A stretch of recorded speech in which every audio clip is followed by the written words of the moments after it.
Order, Senate Regulated Industries and Utilities. There's an agenda in your folders, ladies and gentlemen. We're going to start with Senate Bill 485. My sweet mate, Senator Payne. You can speak from that place or the podium, whichever you're most comfortable. I'll just go to the podium if that's okay. Yeah, I think they have a better TV shot for you over there. Honey. Thank you, Mr. Chairman. This bill is a very simple bill. As we've done with this creates parity with similar professions. We've already licensed professional counselors and marriage and family therapists already are permitted to take their licensure exams in their final semester of school. And this bill does the same thing except for social workers. And so those students who are in final semester of the Council of Social Work Education Master of Social Work program to sit in their licensure examination before graduation in their final semester of school. And as we are in dire need of more mental health in our state and mental health providers, this is just a way to expedite that process to get these men and women into the workforce. So that lets them be licensed as soon as they graduate and complete that coursework instead of having to wait Yes, sir. to go take the test. All right, any questions, Senator Payne, from committee members? All right, let me make sure. I don't think anybody signed up to speak on your bill. It's so simple. There's nobody else signed, so Senator Albers, you're recognized for a motion. Thank you, Mr. Chairman. I would move you pass Senate Bill 485. Second. You got a second from the Vice Chairman. Is there any discussion or any proposed amendments? All right, and there's a motion to pass LC 560563. That's Senate Bill 485. All in favor, raise your hand. And any opposed, like sign? All right, you passed unanimously, and you get to go into the jaws of the feared Rules Committee. Good luck. Thank you, Mr. Chair. Why are you laughing? Do what? He's fearless. Confidence. I got 90% of my rules committee sitting right here. Let's just go and get it over with. You want me to go back to the podium with the deal with it now? We don't have a quorum. Senate Bill 94, this was dealt with us last year. It deals with the formation of the Office of the Consumers Utility Council. Senator Huffstetler, if you will present this to us. Thank you, Mr. Chairman. As you said, this was presented to the committee last year. This bill is the exact same language that passed out last year. There's a sub, but I guess that's something that had to happen because of redoing it according to Ledge Council, I guess. So it's the exact same language. I can Well, believe it or not, we have been advised that we have to when it's a new year.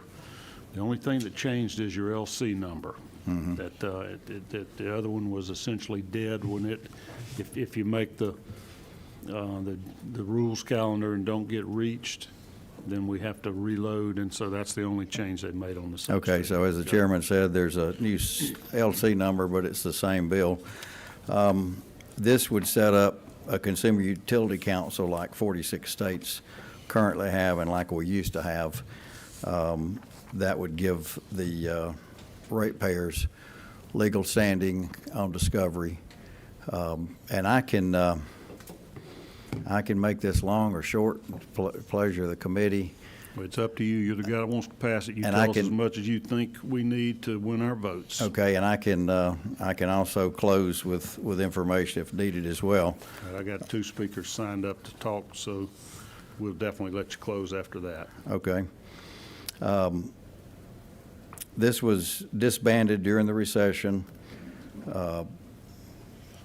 and as people like our former Appropriations Chair Jack Hill said, they were scrambling for money. It never was reinstituted and repealed, but I do think it's important with the billions of dollars that are going on here that we have somebody that has legal standing and represents the consumers.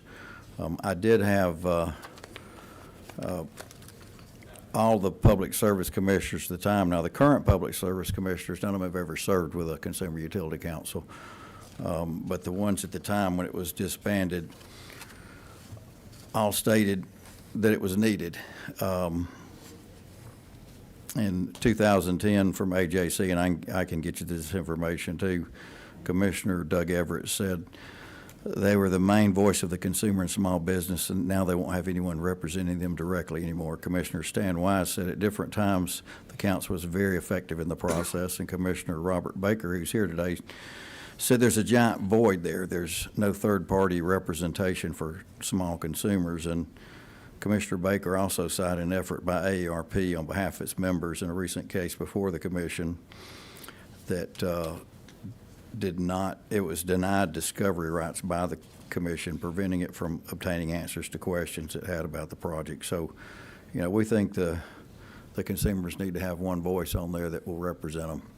And I can get into more details later, but I'll stop there for your committee. We got a few questions. I'll recognize my Vice Chairman, Senator Summers, for a question.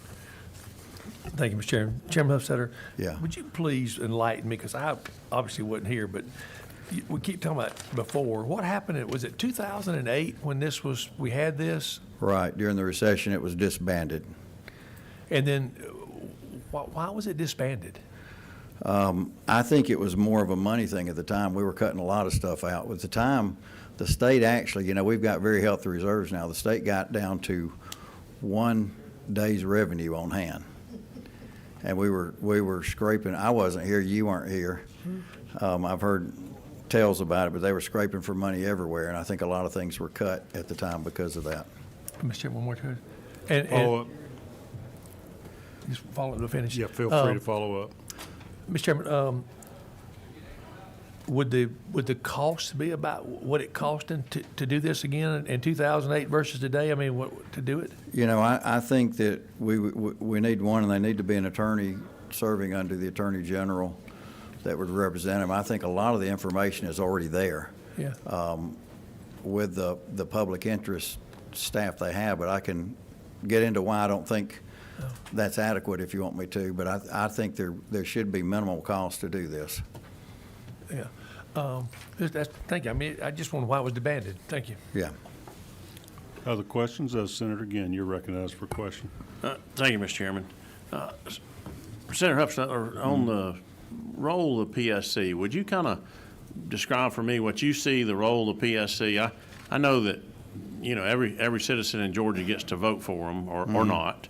So they, and in my mind, I'm thinking, okay, are we not duplicating the role to be responsive to the citizens from the PSC? So if you would help me with Well, that. they've got to make judgments based on the utilities, financial viability, the consumers, obviously, the industrial, a lot of different things they do. And so, to me, it's hard for them to advocate for one group and yet be the judge versus, being independent and hearing all the evidence. And I think the consumers need an independent voice to represent them. We've had, quite frankly, I know in 2023, we had hearings where the public interest staff had made an agreement before the interveners even spoke. And, I don't think that, I think that takes away trust in the process to do that. I think that if they're representing the consumers, they should at least hear them all out before, coming to an agreement on these issues. I know I've always, anytime I've had an issue with what's going on with any kind of utility stuff that comes under the PSC, I had a great response from those. And I've asked any of my constituents, I said, hey, have you talked with your PSC member? Most of them don't even realize they're real people that they can talk to, that they can ask them questions, they can see what's going on. And to me, that's sad because they do have that dual responsibility to serve as kind of judge and jury on that and represent the citizens of Georgia. That's where for me, I'm just concerned that, the money that we spend, I'd much rather give more staff to the PSC to dig it deeper in and let them get more information, I think, than it would be to, bring a different group into the mix. Well, of course, we had it, and, there's probably mixed results from them over the years, but I think there's a reason that 46 states have somebody that's independent doing this, that represents just the consumers.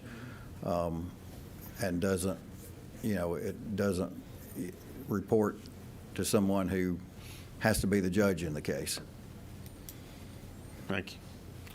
Other questions? Senator Brass, you're recognized. Senator, do you think there should be a taxpayer advocate for your district up here? I don't know that there should be a taxpayer advocate, but I do think on these rates that somebody, for the reasons of discovery alone, somebody should have the right to get information that's often redacted to the public and to all of us. They're in on the process. And so this taxpayer advocate is going to have access to redacted information? Is that what your bill does? That's one of the things they would have, is they have the right of discovery that can see the information that we as legislators can't see. They can be part of that discussion in representing the residential ratepayers. Then why not just give us the ability to see redacted information?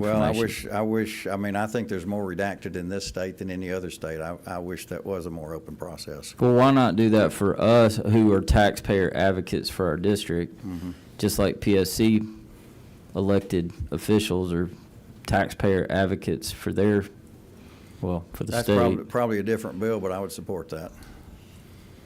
Okay, okay. Further questions from committee members? All right, thank you. I'll go ahead and we now have 3 people signed up. Kiana Jones Moore from DeKalb County Super District 6. If you would please take the podium, introduce yourself, tell us who you're with, and your views on the bill. Good afternoon. My name is Kiana Jones Moore. I serve as Senior Environmental Policy Aide to DeKalb County Super District 6 Commissioner Ted Terry. Commissioner Terry is in appreciation of this bill. He supported it last year and supports it again this year. Very, very thankful for Senator Huffstetler and others who have seen the need to return the Consumer Utilities Council so that our constituents in Super District 6 have a voice at the Public Service Commission. Unfortunately, Commissioner Terry has received quite a few emails from constituents about their experience at the Public Service Commission meetings where they have been, quite frankly, denigrated by public service commissioners, and he does feel that there is a need for a Consumer Utilities Council and would appreciate very much if this committee would support Senator Huffstetler and others who have co-sponsored this bill. Thank you. Thank you very much. Bobby Baker. You don't have to sign up. We'll let you speak if you got something there for us, Senator Lucas, in just a minute. Mr. Chair, I'll be trying to figure out what a kilowatt is. All right. I'm going to send you to Legislative Council to work on that and Senate research. Senator Baker. Thank you, Mr. Chairman. Members of the committee, thank you for the time to address you today. I'm in support of Senator Huffstetler's Senate Bill 94. Since 2008, there hasn't been real representation of residential or commercial, small commercial customers before the Georgia Public Service Commission in contested cases involving billions of dollars in rate increases and tens of billions of dollars in capital expenditures that ratepayers have to pay for. In answer to Senator Summers' question, during the 2008 recession, Governor Perdue directed all state executive agencies to cut their budgets by 15%. Most executive agencies spread that 15% budget cut equally among all their departments, but the Governor's Office of Consumer Affairs made their 15% budget cut by eliminating the Consumers Utility Council, and that occurred overnight. When the CEC was eliminated, as Senator Huffstetler mentioned, every PSC commissioner, including myself, told the AJC and other papers that the CEC was essential during utility proceedings and added great value. Now, did I agree with every single thing the CEC did? No. Was I critical of them at times? Yes. Yet the current commission claims a CUC is not necessary without ever having worked with one. PSC representatives may tell you the Commission's advocacy staff provides representation for residential and small commercial customers in contested cases. They don't. Or at best, they provide very limited representation that disappears once a stipulated agreement is entered into or signed. For over a decade, the PSC advocacy staff has entered into stipulated agreements with utility companies, sometimes even before any evidence has been entered in the cases. In the case of the prudency review for Vogel Unit Number 4, a full and searching review of all the construction costs and expenses had been repeatedly promised since 2017. Rather than a 6-month hearing with evidence, cross-examination, and a record, there was a 1-day hearing of a secret stipulated agreement entered between Georgia Power and the Commission staff. 1 day. In the 2025 rate case decision, the stipulated agreement was signed by Georgia Power and the Commission staff before any party had a chance to even intervene. And then again, there was only a 1-day hearing rather than a full 6-month contested rate case. In all the stipulated agreements entered into between Georgia Power and the Commission staff for more than a decade, no other parties were allowed or invited to participate in the negotiations. Parties have asked to be included, but have always been denied. Reestablishing the Consumers Utility Council may not be a perfect solution to the problem, but it is far better than the current situation where secret deals are entered into between a utility company and the Commission staff, and all other parties are excluded from the final settlement negotiations.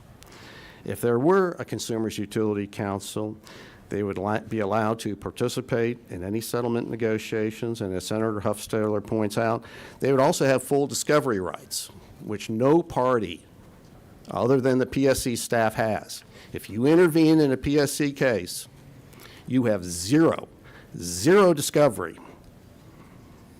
You're relying upon the PSC staff, and in the past, you relied upon sometimes the CUC to take a look.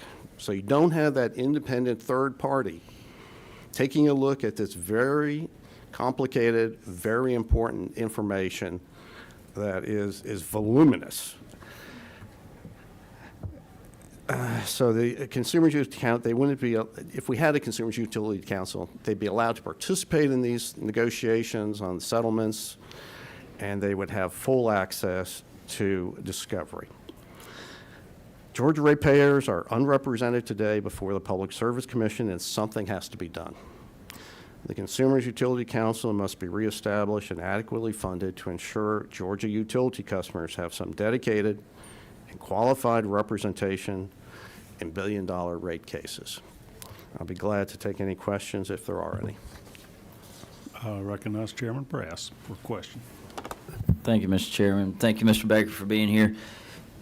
So you mentioned you've been critical before, and I saw an article, I guess it was AJC, it was quoting you of essentially wanting to get rid of the CUC back in, I don't know, maybe 30 years ago or whenever it was. What happened then to make you wanted to get rid of it, to where, and what would prevent that from happening, whatever that was, what would prevent that from happening this time if we were to reinstate it? I'll just tell you something. Something is better than nothing. If that's one point I get across to everybody here, something is better than nothing. I get Right now, that. you have nothing. I get that, but the question was if. Well, could you point out which article, what date was it? Could you give me a little bit of, I tell you give a what, date on the like article? it was 98-ish. I don't know. 98. I've got the article in my office. I can run get it. I'll let. I don't need you to run. Like I said, I didn't agree with everything. There were several different Consumers Utility Councils over time. They answered Right. to the governor. Look, I'm not knocking you. I'm asking what happened then. I don't know. In and I'm 1998, trying to tell you the truth. figure out if we're going to do this, what would prevent whatever happened? What would prevent, what do we need to do to prevent that from happening again? Because something back then caused you not to want it, and now you do want it. And I get it. I get you're frustrated with the PSC. I get that. So that's changed, and I'm okay with that. But I just need to know, if we're going to do this, how are we going to prevent whatever happened in the late 90s from happening again? That's what I'm trying to get at. I really don't know. Your question is really vague, incredibly vague. And look, there are going to be problems. If there is a new Consumers Utility Council or some consumer representative that's going to be representing residential and small commercial customers, I am sure, I am positive, I'm 100% positive, there will be situations where parties disagree with their position for various reasons. And that's just the nature of the beast. You all have to deal with it every single day in your capacities as elected representatives. You know, to say that there's some magic cure that will eliminate any objection to whatever the consumer's utility, who knows? I don't think there is one. There is one. There isn't one, to be honest. But there is a need down there for some entity, independent entity. I'm surprised the NFIB isn't pounding on your door asking for, they used to be big supporters of the consumer's utility, because they couldn't afford to hire lobbyists to come down to the PSC. They couldn't afford the attorneys. Now, the big industries, sure. Georgia manufacturers, they were always there. They had great representation. They knew what they were doing. They were on top of it. But, you know, there was nobody there for the residential customers. 2.5 million residential customers and 330,000 commercial customers served by Georgia Power Company have nobody down there who knows what they're doing and consistently and effectively argues for them and represents them.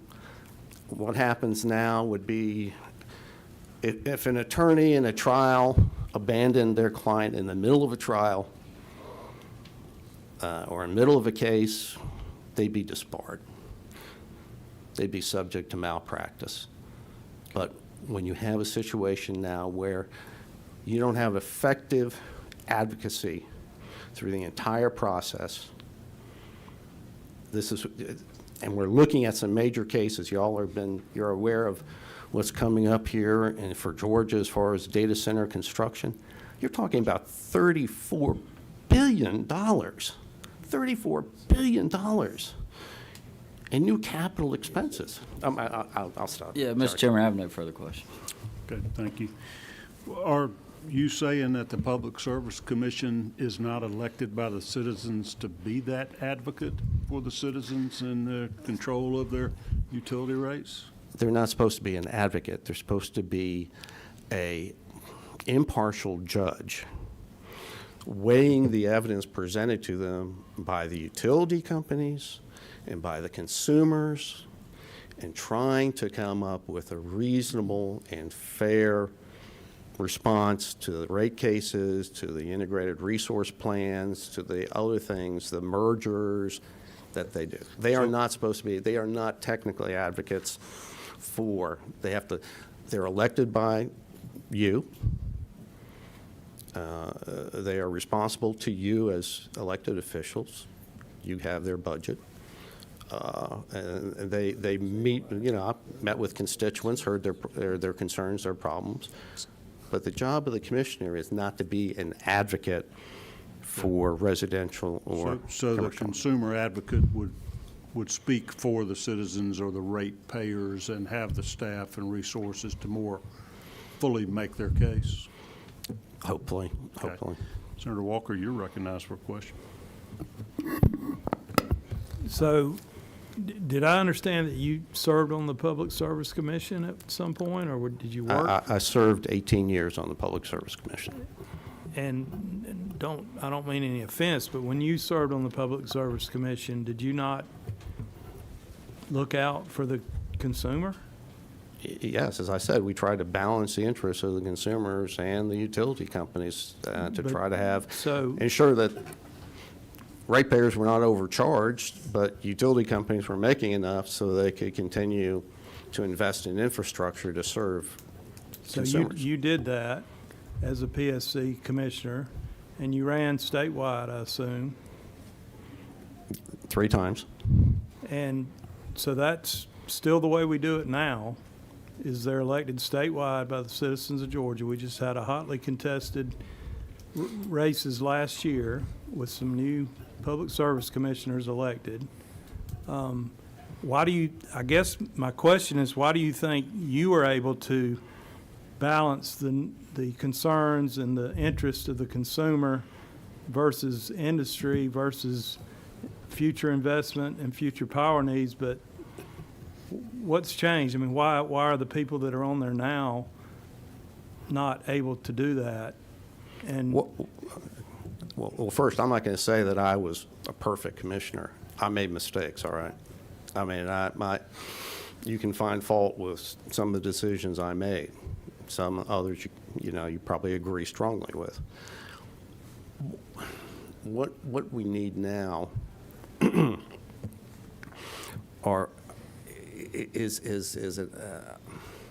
the commissioners need that additional information that they got from, the CUC was an additional source of information. And their goal was to represent their clients, and their clients were residential and small commercial customers. And believe me, the representation for those classes are far and few between. Sometimes there's a group that'll come in that's consumer-oriented, and they'll try to represent residential customer interests. Is the AARP ever down there? No. Do they have an enormous interest in the outcome of the PSC decisions? Absolutely, yes. But did they ever show up? No. It was perplexing. It's groups like that that you would expect, but they didn't show up. And it's I don't know what else to tell you, Senator. It's thank you. I recognize you, Senator, again. I think you're lit up first. 3. Mr. Baker, I'm not sure whatever other elected offices you held, but I know PSC for 18 years, 3 terms. Did you serve in any other elected office? PSC was enough for me. Okay. That was it. I appreciate your service there. Said one of the things that I think about, and this is where, for me, you talk about advocates for these consumers, residential, small commercial consumers, and you also talk about the information that, you needed to be informed and the things there. To me, I believe you're an honest and just individual and serve with dignity in your office. To me, if that information, whether you got it from Consumers Utility Council or from additional staff that we could provide to you as a Public Service Commissioner or to our current Public Service Commission, you could make a more informed decision. You could make the right decision. And I think, you're going to make the right decision for your constituents. Just like everybody that sits at this table works real hard to represent their constituents and make the right decision.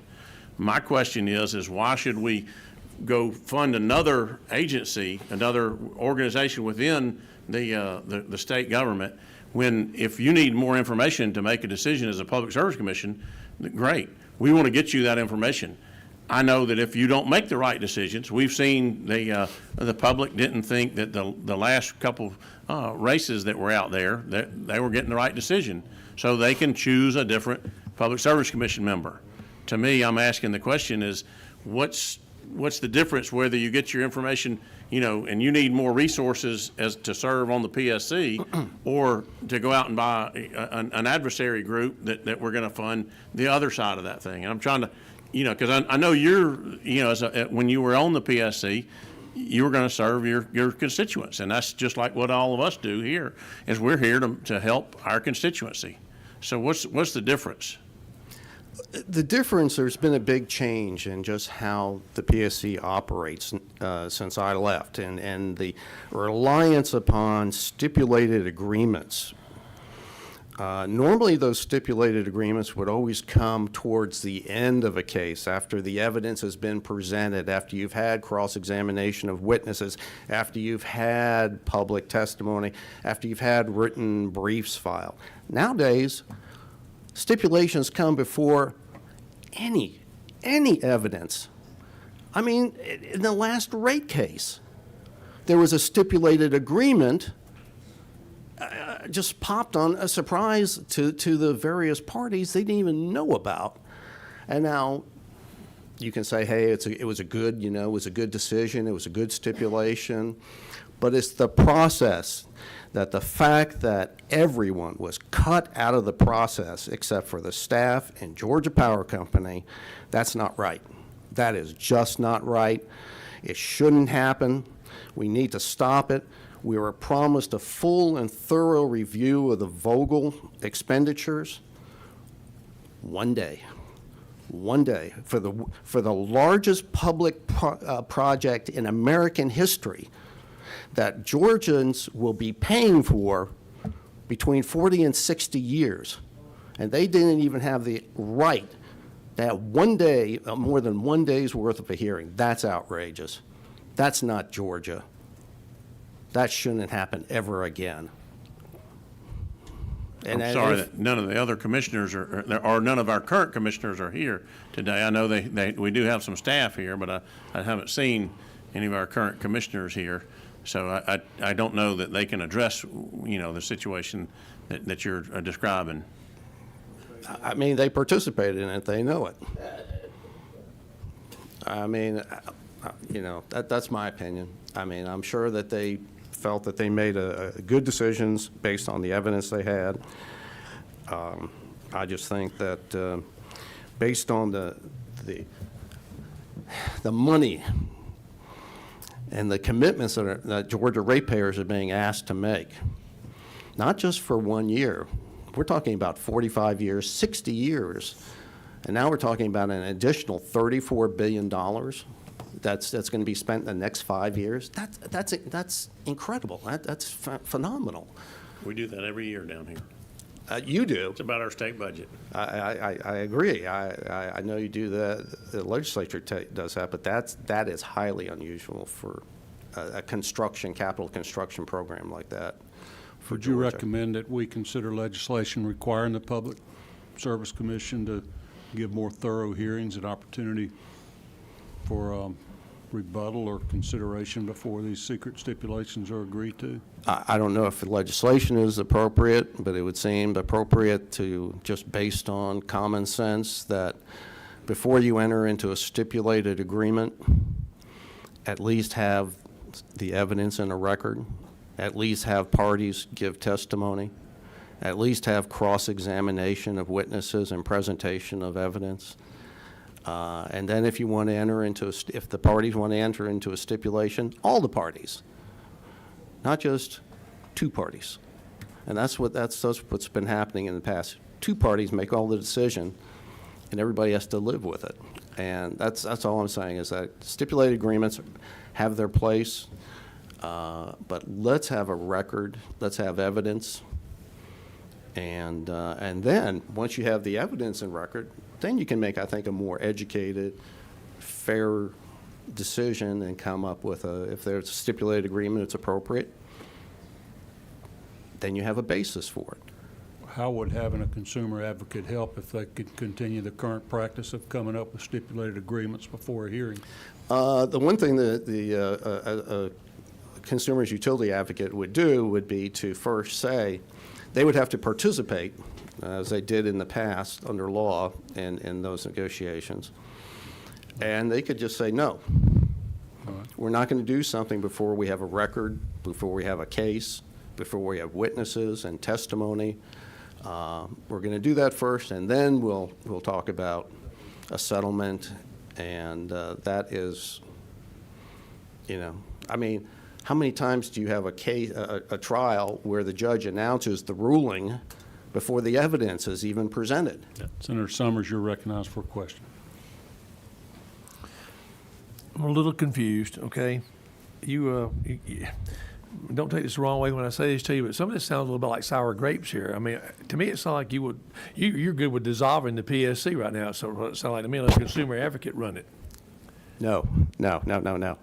Look, I'm frustrated. I've been frustrated now for over 15 years, more than that. Were So you yes, not, yes, were you do not part do of the hear decision of Plant Vogel when you were on the PSC? I voted again. I was a lone vote against it. You voted against Plant Vogel. Yes, I did. Was the population in Atlanta roughly about, 8 million, 7 million there? Now we're about 11.5 to 12 million? I mean, the state's growing. I mean, they have to provide the power. What I'm saying is, how could you want us to put a non-elected person in a position to be able to basically tell the PSC, no, we're not going to do that? I'm not saying that. I'm not saying that at all. I'm saying that an organization such as the Consumers Utility Council could provide a little more balance and fairness in the decision-making process.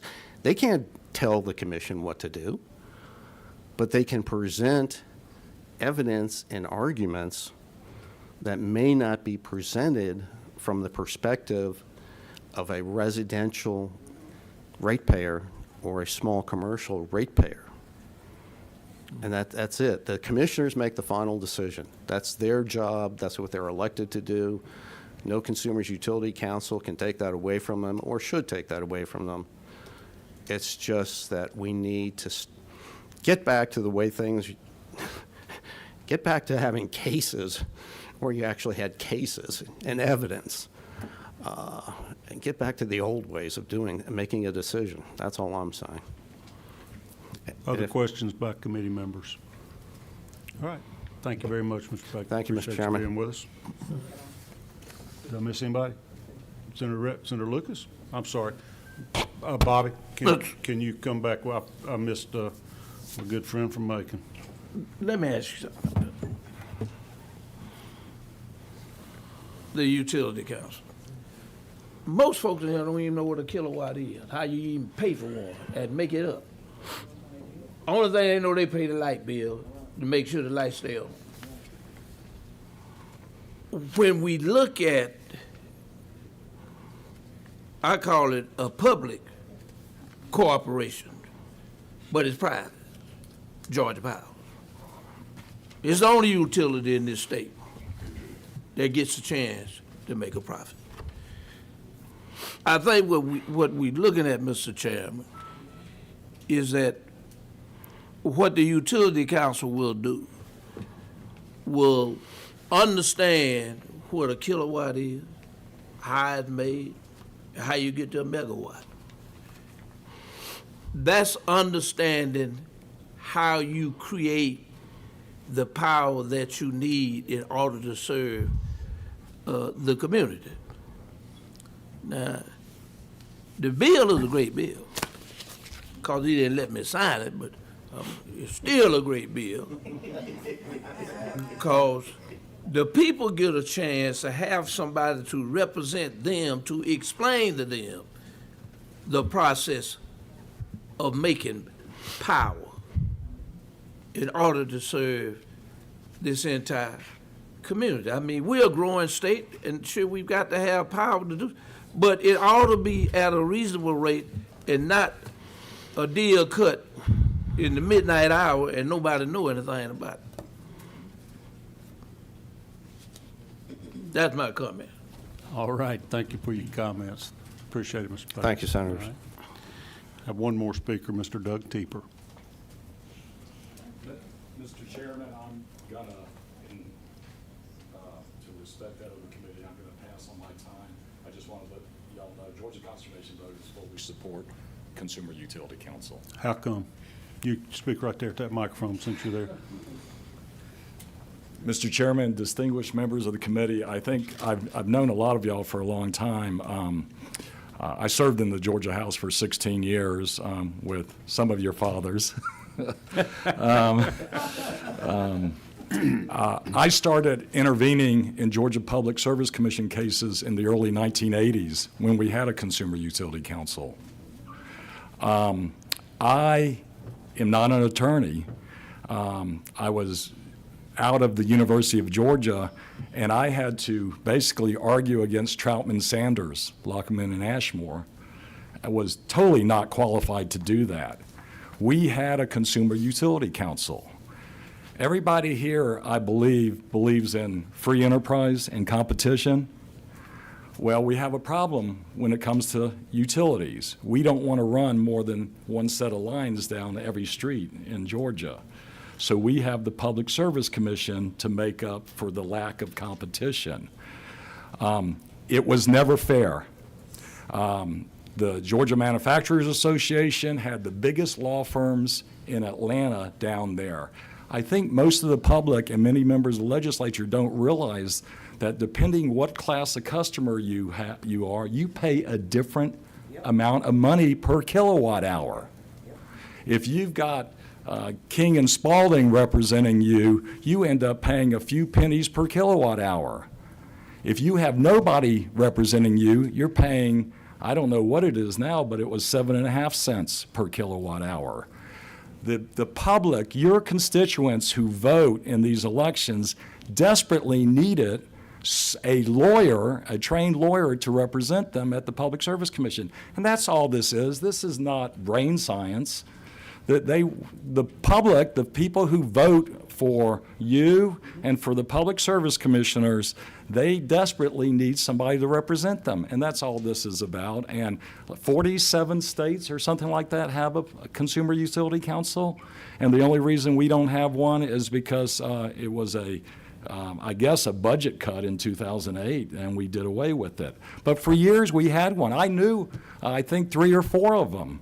Sid Moore, Deppish Kirkland. There's a number of them that many of you might know who went to law school at Georgia, and they did a great job. Plus, the final word I'll say on this is that if there is a dispute in a case, like Commissioner Baker said, a Consumer Utility Council has the automatic right to go to court, which other interveners do not. I was an intervener in rate cases, and I did not have the right to go to Superior Court to challenge a ruling within the court. And a Consumer Utility Council who is an attorney would have that automatic right, I believe. Questions for Mr. Tepper? All right. Oh, boy, you fired it up. All right, Senator Rhett. Did you say megawatt? No. Oh, because the senator to my right wanted to know what's a megawatt. I will tell you one other piece of this. I intervened in the Plant Vogtle licensing proceedings. I argued before the Atomic Safety and Licensing Board over in Augusta. I then argued the appeal in Bethesda, Maryland at the Atomic Safety and Licensing Board Appeals. Went up against Potts Trowbridge, which was the largest utility law firm in the world. I'm totally unqualified to do any of that. I was just a student who understood in free enterprise and competition, somebody had to make up for it. And if I ended up running and getting elected very young to the Georgia legislature, and we didn't change the world, we just wanted a fair shot. And that's all this is making sure that residential consumers and small businesses who vote for every one of you have a fair shot at getting a utility bill that doesn't disconnect their air conditioning in the summer. All righty. Senator, again, you're recognized. Question. I appreciate your testimony. He said, when you talk about bring a suit, tell me who's in that suit. So who are they bringing a suit against? I believe it's the Public Service Commission ruling. It's just like in any court in America, when a judge makes a decision on like admitting evidence and there's a dispute, it can go to the next court up to decide whether or not that was a correct decision. So and correct as far as following the proper procedures, not the outcome. That's right. That's Can't correct. reverse the Public Service Commission. That's right. Constitutionally. That's right. This is not about right or wrong. I interned at the Public Service Commission in 1982. I Commissioner Billy Lovett, who went on to become chairman of the state Republican Party, that was my boss in 1982. And I've been watching these cases since I had a full head of hair. And That's a long gone. But all the public of Georgia is doing is looking for a fair shot. And y'all are the board at this moment who can decide whether or not they have a fair shot or not. This is not going to decide any cases. It's just going to have Consumer Utility Council will be a representative of the residential and small businesses so that they have a fair shot. I'm not opposed to I have friends that are lawyers. Our chairman's a lawyer, said a lot of good lawyers out there in the world. But we don't need to employ all of them in the state. And when I think about, bringing suit against the Public Service Commission, who makes the final decision, said, I'd rather the Public Service Commission have more information. If there's a lawyer they need to dig into and get more information, I'm all for that. But somebody to take them to court, the voters can take them to the woodshed if they don't like it.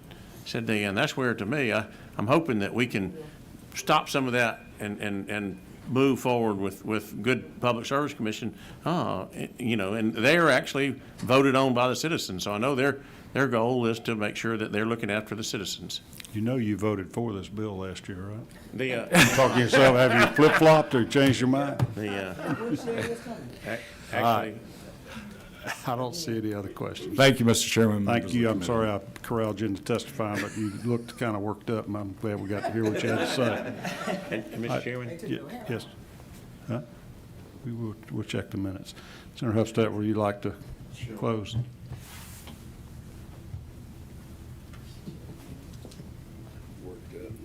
Already did.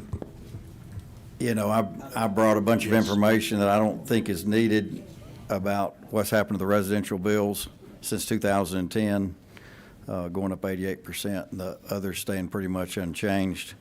I've shown y'all before the sheet where everything's redacted. That's what we all get. This isn't about somebody else making the decision. It's the fact that Georgia Power's at the table, the PSC's at the table, industry's at the table. We had somebody who had discovery rights. I think that's the most important thing, that could represent the consumers, that could see all this redacted stuff on their behalf. I think it's been effective in other states, and I think that there is a lot of information there the PSC has, but I think we need somebody that represents just the consumers. I know that the two newly elected PSC commissioners support this. We've had those 5 at the time that had it supported it, and I think the voters overwhelmingly support it, and I think they're looking for us to give them a comfort level to get behind the secrecy with somebody who represents them, and I would urge your favorable consideration on this bill. Thank you so much. Is there a motion? I'd like to make a motion to pass. I have a motion to pass from Senator Albers. I have a second. Senator Anderson. Is there any proposed amendments or any discussion? That motion, by the way, let's make sure we got our info straight, is on LC 560594S, Senate Bill 94. All right, and no discussion, then we'll take the vote. All in favor, raise your hand. Got 1, 2, 3, 4, 5, 6, 7. Got 8 fours, all against. Got 2, 3 against. That'll be 8-3. So that will move on to the Rules Committee. Thank you for your perseverance, Senator Hufstedler. Senate Resolution 482, Senator Beard, and I'm thinking we can probably rip through this pretty quick. You already had it here once, and you now have a committee substitute in our folders. That is LC 640056S. Yeah, let's talk about nuclear. Let's do. Senate Resolution 482. We got it. Thank you, Mr. Chairman. I have the original and the committee substitute in your folders. Substitute ought to be on top, just in case you want to see what he changed. tell us what you've done, Senator Bearden. So instead of forcing the PSC to do a study committee, we're going to do a Senate study committee on this one. Basically, the meat of it goes into how it's set up on lines 26 on the members. The committee shall be composed of 12 members. 5 members of the Senate shall be appointed by the President of the Senate. Since this is not a joint resolution, we're saying 1 member of the House of Representatives may be appointed by the Speaker, 2 representatives from Georgia Power, 2 from EMCs here located in Georgia, and 2 representatives from the Public Service Commission. Basically, these advanced nuclear power facilities are the up-and-coming thing, and we need to make sure that we are in the right place as a state as these start moving forward. Everything from there, talked to Senator Albers, and one of the things he wanted to discuss was the difference between fission and fusion with some of the stuff on the batteries and the fusion power that could be used as well. So this is all it does. It gives us a study committee to make sure that we are in the right place we need, especially if these advanced nuclear plants come into place or small modular reactors. Matter of fact, I think the president just had one shipped to Utah the other day from California trying to get this thing up and going. And of course, we talked last time about the TVA working with small modular reactors to help generate power up that way as well. So that's all the Senate resolution does. I recognize Senator Albers for a question. You'll be next, Senator Ginn. Thank you, Mr. Chairman. Thank you, Senator, for adding that, and I think this is a very important topic and a good use of our time. The only question I have is on line 28, that a House member could be appointed to a Senate study committee. I've never seen that before. Usually that makes it a joint committee. Is that something the Legislative Council helped us to figure out by saying may as opposed to must? This is not a study committee. It is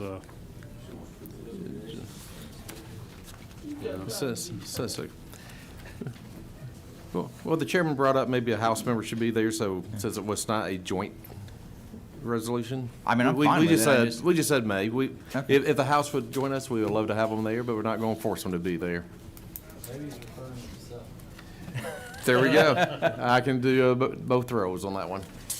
Touche. All right, as long as the Legislative Council says it's okay, makes sense to me. Senator Ginn. Thank you, Mr. Bearden, for bringing this. Senator Bearden said that one of the things that I would ask, I know you've got Georgia Power and the EMCs. Would you consider adding 2 representatives from MEAG, really the third leg of the power production side of things here in Georgia?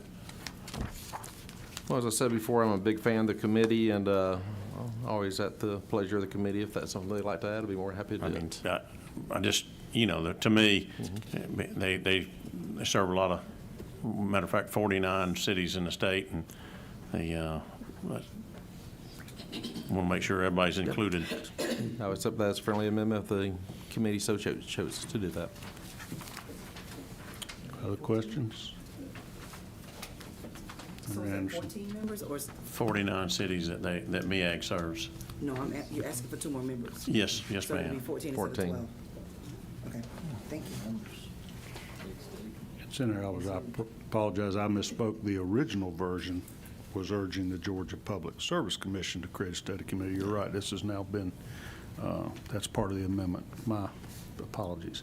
Any other questions? Does anybody from the audience want to be heard on this? I don't see anybody signed up, but welcome any conversation. All right, it's on the floor for action. If anybody has a motion, got a motion due pass by Senator Ginn, a second by Senator. As amended. As committee substitute. Good point. So your motion is as to the substitute for Senate Resolution 482 LC 640056S, and that's seconded by Senator Albers. And I think we had a third from the Dean of the Senate over there. That is, and that's strong support right there. Any discussion? All right, all in favor? You got, are you amending this to take out? Oh, yes, I'm sorry, you do. Yeah, go right ahead. Mr. Chairman, I'd like to add on below line 33, I'm not real good at the alphabet, but I think it'd be F, the 2 representatives from the Municipal Electric Authority of Georgia. Second. So between the D and the E, you're putting in an F, or after the, I'm not following you here. After line 33, You're I'm gonna not sure the add next F. letter in the alphabet. I used to be able to do those, but I think it's F. I have an amendment to the amendment. All right. On line 26, we need to strike 2 and replace with 4, so there will be 14 members. So If we're line adding, strike 26, 12 I see. and put in 14. If we're going to be adding 2 members, we need to fix that. You do math, I do alphabets. Teamwork, baby. So F was 2 members of MEAG, was that? Municipal Electric Authority of Georgia, yes, sir. I need a second. Y'all gonna leave the House of Representatives and the Senate Study Committee? You could do that. Fine with me, but, You could do that. If they want to be. We the upper house anyway. Yeah, take them out. Leave them at home. no, we'll leave it like this. All right, so I'm gonna restate your amendment, if it's okay, with Senator Brass, into one amendment that you will add after line 33F, 2 members of MEAG, we'll spell that out, and on line 26, change 12 members to 14 members. Is there a second for that, Senator Brass? You can second it since I'll second it. he's used your language. Be honored. Any discussion on the amendment to the committee sub? All right, all in favor of that amendment, raise your hand, please. Any opposed, raise your hand. That unanimously passes, and now we have the committee substitute to Senate Resolution 482, LC 640056S as amended on the table. Any discussion on that? All in favor, raise your hand. And are there any in opposition? That also passes unanimously. Thanks for your work with us. Senator, you will move on to the dreaded Rules Committee. All right, we got one more, and we've been here about an hour, but I think we're gonna knock this out because we're gonna need to. Senate Bill 458, Senator Goodman, you have a committee substitute, and we have that in our file, LC 620391S. If you'd tell us what you've done. How have you changed your original bill for licensure of home inspectors? Thank you, Mr. Chairman. And I want to say, at this late hour, everybody looks great. Tried to take. Feeling good, Winthorpe? I tried to take into account the concerns and suggestions that members of the committee had when you allowed me a hearing on this bill last week, I guess. And so in the committee sub that you see, if you'll notice on line 45, that's where we put the date change out to January 1st, 2028.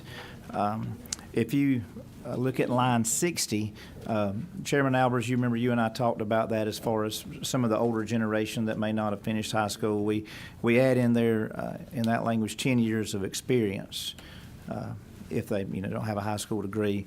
We also removed all of the pre-licensing education requirements and simply have an examination to show that the applicant has a minimum core competence in the field of home inspection. If you look at line 65, that kicks the renewal out by 4 years and adding renewal by birth month to the licensee. That should help with not all coming renewals at the same time. If you'll notice on line 67 to 72, that keeps the language as far as the insurance requirements. Line 74, we removed the language for continuing education. And finally, on line 126, this language allows the application process to begin 6 months before the effective date of the legislation so that people have plenty of time to get licensed. And for anybody that wasn't here the last time, currently there are 42 states that have some kind of either certificate or licensing program for home inspectors. And I told the committee last week that I had my folks back home, my local home builders association, my local realtors came to me, and we met in Valdosta and asked me to carry some legislation, just one, having the liability insurance, but also that there is some core the consumer protection aspect of it, because our homes are most people's largest asset. And so With that, I know it's a late hour, and I can get long-winded, as you all know, Mr. Chairman, so I'm going to hush. But be glad to field any questions. You had come to me with the suggestion that you might change it to a certification rather than a licensure.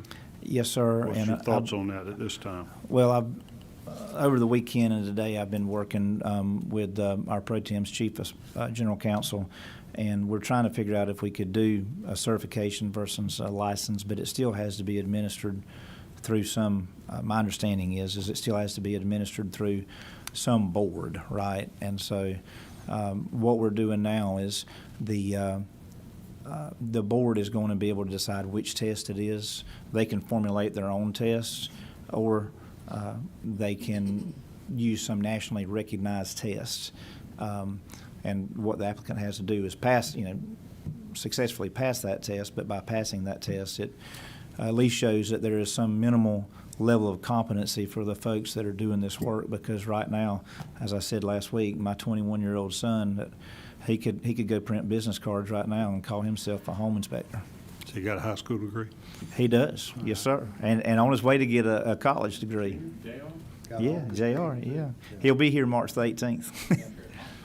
All right. Are there questions by committee members? Senator Williams, you are recognized for a question. Thank you.